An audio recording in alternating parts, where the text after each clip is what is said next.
Hi friends! Thanks for tuning in. If you like this video, please give it a like, comment below, and take a moment to subscribe to our channel. Welcome to Leduc, Alberta.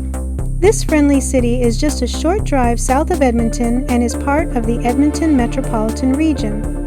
Leduc was first established as a stopping place for travelers back in the late 1800s when settlers were moving west. The town got its name from Father Hippolyte Leduc, a Catholic priest who served the area in those early days. Over time, it grew from a small farming community into a busy, modern city. A big moment in Leduc's history happened in 1947 when oil was discovered nearby at a site called Leduc No. 1. That oil strike helped kick off Alberta's oil boom and brought big changes to the region. Today, Leduc is known for its beautiful parks, clean lakes, and easy access to nature.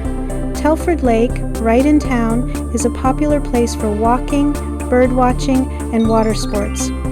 The city also has a lively downtown with shops, restaurants, and local events. With its rich history and welcoming atmosphere, Leduc is a great place to visit and explore. Thank you for joining us on this tour of Leduc, Alberta.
Thanks for watching!